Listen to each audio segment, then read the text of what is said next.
Crassula Ovata, or the jade plant, is the only plant I have owned for over a decade. It's a pretty common houseplant that every plant hobbyist, beginner or advanced, should own.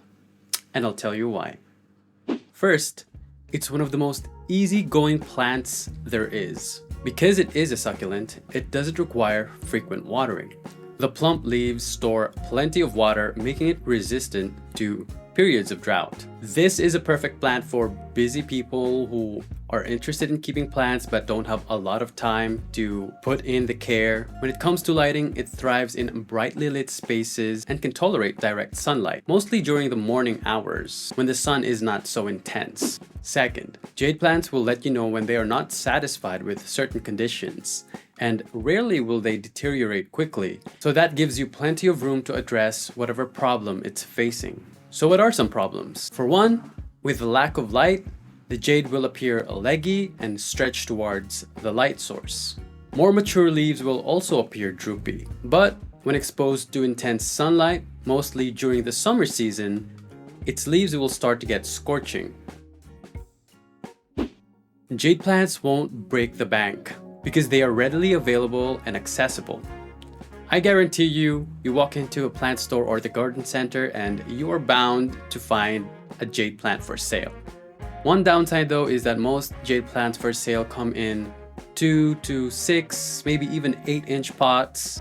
In my experience, I've never seen a jade plant sold as a mature specimen, such as this mother jade plant that I have here.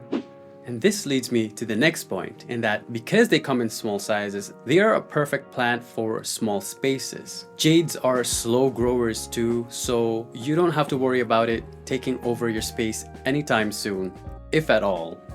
Now this jade here, for example, I've had this for over a decade and it's only this big. Granted, I rarely ever fertilized it, but I have seen jade grow taller than this. And my fifth point is that they are very resilient.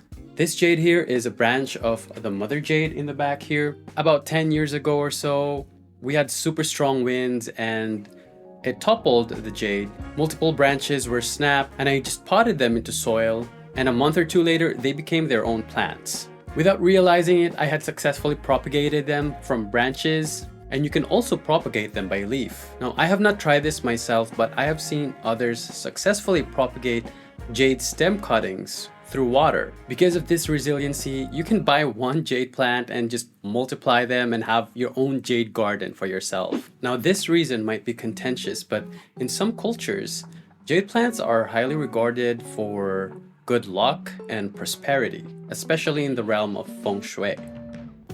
I don't know if you believe in that. Let me know down in the comments how many of you guys regard any of your plants to bring you luck or wealth and whatnot. I've owned jade for over a decade.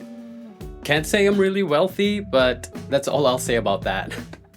Jades can also be a good candidate for bonsai plants. They don't root deeply very much and they don't mind being a bit root bound. You can prune the leaves or branches so that you can make it look bushier in certain areas if you want to.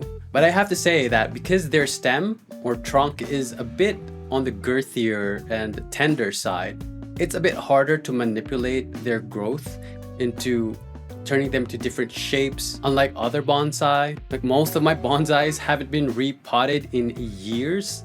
The only one I have repotted was this one in the summer last year. I'm definitely going to try my hand at jade bonsai this coming spring season.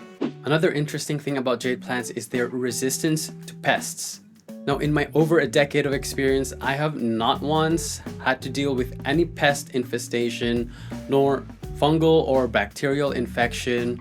I'm definitely not saying that they're immune to infestation, but so far they have just been so carefree for me. Just another testament to their robustness, a quintessential set and forget type of plant. Another reason why they're a fantastic plant is their aesthetic value. Their glossy, plump leaves just add a touch of elegance in any space, I think. They also come in various cultivars, so if you don't like the look of a regular jade, there are many options to choose from. Some popular cultivars are the Crosby's, Monstruosa, Tricolor, and Undulata. You can also play with sun stressing by giving it just the right amount of light in order to induce redness on the leaves. without scorching them. I personally love the tinge of redness on the leaves. And jade plants actually bloom, which for all of these years I was not even aware of. My jades has never bloomed for me. I only accidentally found out a few months ago. I briefly looked into it online on how to get them to bloom, and it turns out that they require specific conditions in order to induce blooming. So best believe I will try to get my jades to bloom at least once in my life.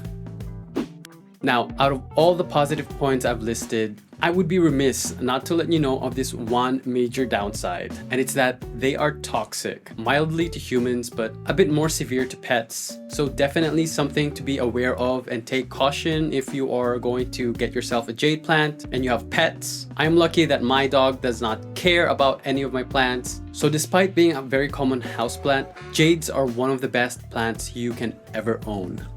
Thank you for watching, and consider subscribing for more plant content.